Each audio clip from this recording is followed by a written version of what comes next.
우리는 대부분 노후라는 단어 앞에서 조용히 긴장합니다. 몸이 늙는 것보다 더 두려운 것은 마음과 지갑이 동시에 가벼워지는 순간이지요. 아직 남은 시간이 있다는 것은 축복입니다. 하지만 그 시간은 우리가 생각하는 것보다 훨씬 빨리 지나갑니다. 오늘은 부처님의 지혜와 현실적인 조언을 함께 엮어 노후 파산 5년 전 반드시 점검해야 할 돈 관리 비법을 말씀드리겠습니다. 지금 이 순간부터 마음을 다잡고 나의 마지막 인생을 단단히 준비하는 여정을 함께 해보시죠. 1. 고정비부터 점검하라. 노후를 준비하는 첫 번째 단계는 빠져나가는 돈입니다. 부처님은 말씀하셨습니다. 삶을 다스리고자 한다면 가장 먼저 욕망을 절제하라. 우리가 아무리 돈을 벌어도 빠져나가는 돈이 줄지 않으면 소용이 없습니다. 월세나 관리비,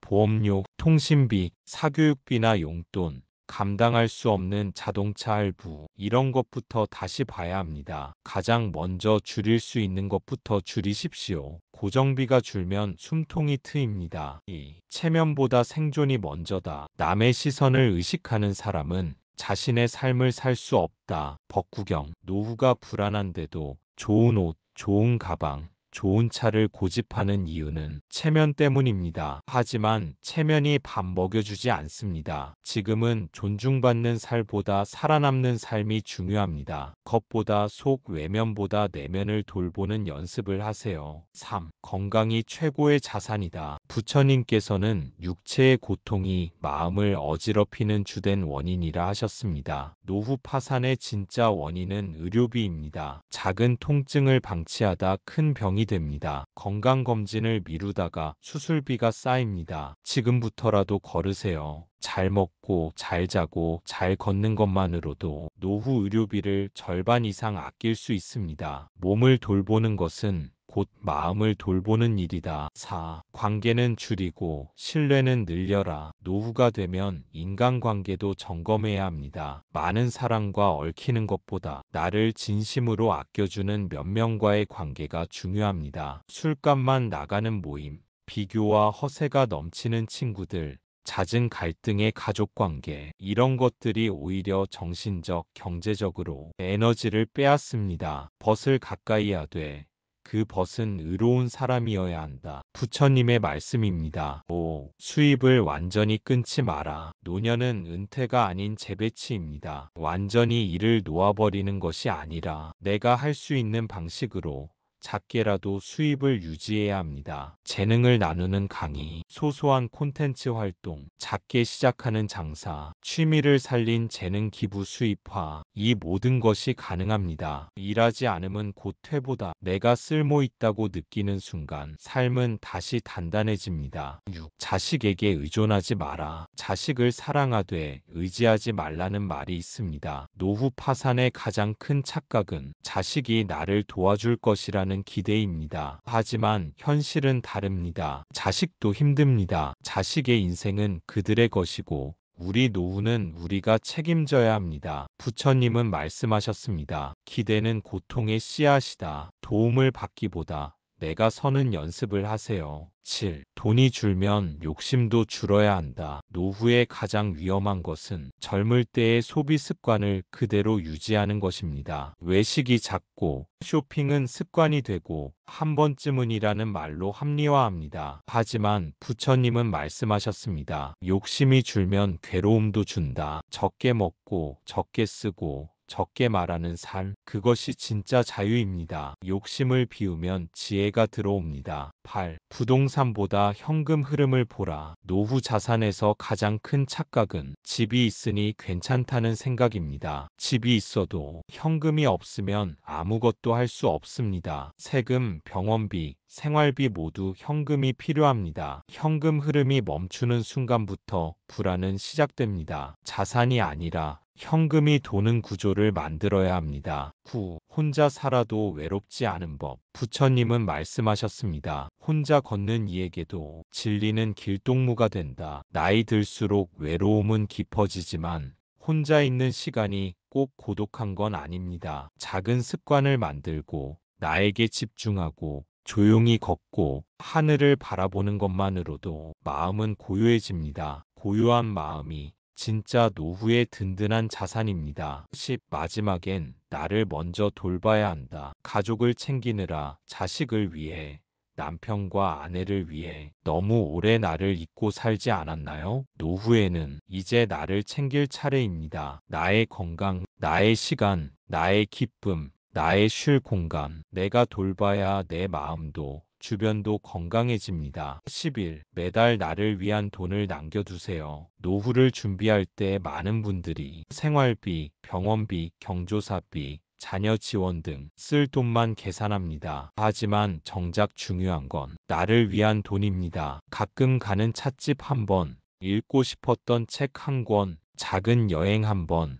조용한 산책길에서 마시는 커피 한 잔, 이 모든 것이 우리의 삶을 살아있게 합니다. 부처님께서 말씀하셨습니다. 마음이 향하는 곳에 삶이 머문다. 그러니 당신의 마음이 가고 싶은 곳, 당신이 바라던 시간에 작은 예산을 꼭 남겨두세요. 그것이 사는 즐거움을 잃지 않는 소중한 비법입니다. 12. 나를 위한 시간표를 만들어 보세요. 노후에는 하루가 길게 느껴질 수 있습니다. 하지만 그 하루를 나의 시간으로 재구성할 수 있다면 오히려 젊을 때보다 더 깊은 삶을 살 수 있습니다. 아침엔 가벼운 스트레칭과 차 한 잔, 오전엔 산책이나 가벼운 봉사활동, 오후엔 책을 읽거나 일기를 쓰고 저녁엔 조용히 마음을 정리하는 명상. 하루가 나를 위한 시간이 되면 삶의 주도권이 다시 내게로 돌아옵니다. 부처님은 말씀하셨습니다. 수행이란 그 어떤 강요도 아닌 스스로의 삶을 고요하게 정리하는 일이다. 13. 지나간 후회보다 오늘의 행동이 중요합니다. 노후를 맞이하면 그때 이렇게 했어야 했는데 왜 더 아껴두지 못했을까? 자식 말고 나를 좀 더 챙길걸? 이런 후회가 자꾸만 올라옵니다. 하지만 부처님은 후회보다 행동을 강조하셨습니다. 과거는 이미 지나간 그림자일 뿐 지금 이 순간이 당신의 삶을 바꿀 수 있는 유일한 시간이다. 지금 할 수 있는 것을 하세요. 정리할 것 정리하고 비울 것 비우고 할 수 있는 만큼만 쓰고 가능한 만큼만 움직이세요. 지금 이 순간이 당신 인생의 가장 젊은 날입니다. 14. 마음이 고요하면 삶이 단단해집니다. 돈이 있든 없든 건강하든 병들었든 누구와 함께든 혼자든 결국 삶을 지탱해주는 것은 고요한 마음입니다. 소음 속에서도 조용히 웃을 줄 아는 사람, 불안 속에서도 호흡을 다스릴 줄 아는 사람, 그 사람이야말로 진짜 부자입니다. 부처님은 말씀하셨습니다. 고요한 마음은 그 무엇보다도 강하다. 돈보다 중요한 건 흔들리지 않는 마음입니다. 오늘 당신의 하루가 조금 더 단단해지고 조금 더 고요해지기를 바랍니다. 15. 노년의 감정 인정하고 받아들이세요. 나이가 들수록 감정은 억제되는 것이 아니라 더 섬세해집니다. 자식에게 서운하고 배우자에게 외롭고 세상에서 밀려나는 느낌, 이 모든 감정은 부정할 것이 아니라 그대로 바라보고 인정해야 할 진짜 마음입니다. 부처님은 말씀하셨습니다. 마음은 억누를수록 괴로움이 자란다. 감정은 억누르는 것이 아니라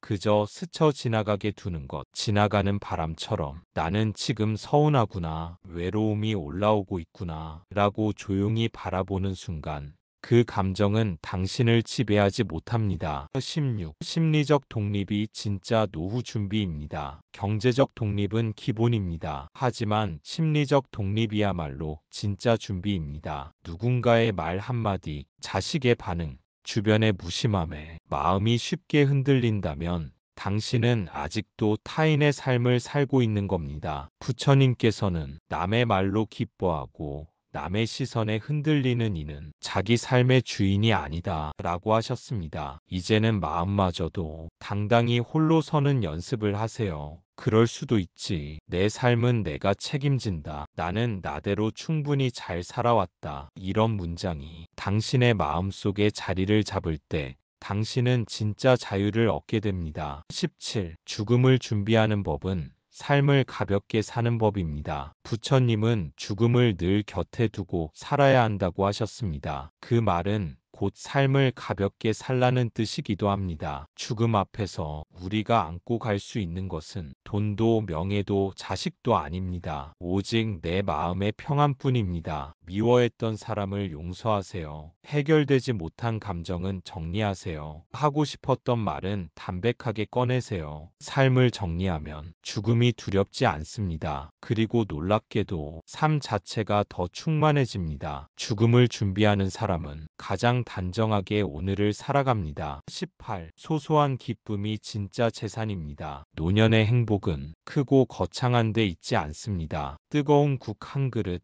잘 마른 이불, 우연히 듣는 좋아하는 노래, 손주가 보내는 짧은 메시지, 이런 사소한 순간에서 깊은 기쁨을 발견할 줄 아는 사람, 그 사람이 진짜 현자입니다. 부처님은 말씀하셨습니다. 욕망이 없을수록 작은 것이 곧 큰 기쁨이 된다. 기쁨은 외부가 아닌 내 안의 감수성에서 시작됩니다. 19. 삶의 의미는 하는 일이 아니라 존재하는 나입니다. 퇴직하고 자식 다 키워내고 누군가의 남편이자 아내도 아닌 나 자신으로만 남게 될 때 사람은 자신에게 이런 질문을 던지게 됩니다. 나는 도대체 뭘 위해 사는가? 그때 필요한 건 새로운 목표나 계획이 아니라 존재 그 자체에 대한 이해와 수용입니다. 나는 지금 이 순간 숨 쉬고 있다는 것, 누군가에게 조용한 위로가 된다는 것, 나 하나가 세상에 존재한다는 그 자체. 부처님은 말씀하셨습니다. 자기 존재를 있는 그대로 사랑할 수 있는 자만이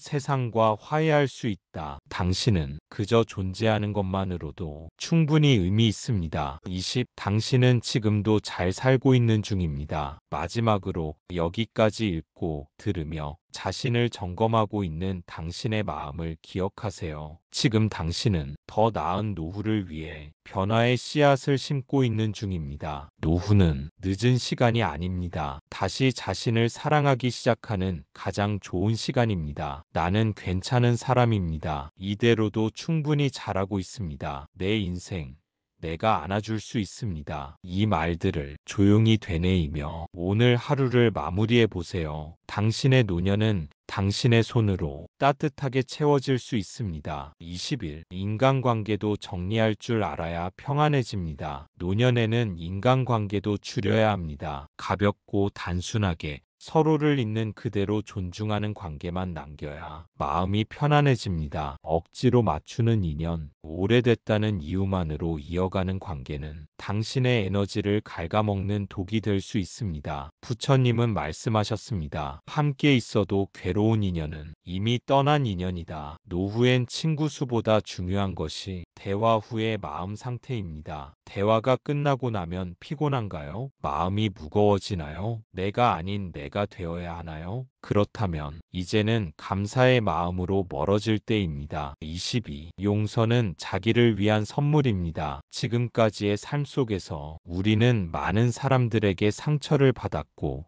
때론 나 또한 상처를 주었음을 알고 있습니다. 노후에 가장 깊은 평안을 주는 일은 바로 용서입니다. 용서는 상대방을 위해 하는 일이 아니라 내 마음의 평화를 위한 일입니다. 부처님께서는 미움은 미움으로 사라지지 않고 오직 자비로서 사라진다고 하셨습니다. 지금 마음속에 아직 내려놓지 못한 사람이 있다면 그 이름을 조용히 떠올려 보세요. 그리고 이렇게 말해 보세요. 이제는 놓아주겠습니다. 그것이 나를 살리는 길이니까요. 23. 삶이 가벼워지려면 물건도 가벼워야 합니다. 나이가 들수록 집 안 가득한 물건들이 무거운 과거의 잔상처럼 느껴질 수 있습니다. 어느 순간부터 그 물건들이 나를 위하는 것이 아니라 내가 물건을 관리하며 살아가는 느낌 든 적 있으셨죠? 부처님은 말씀하셨습니다. 집착은 마음의 먼지다. 남기려는 욕심도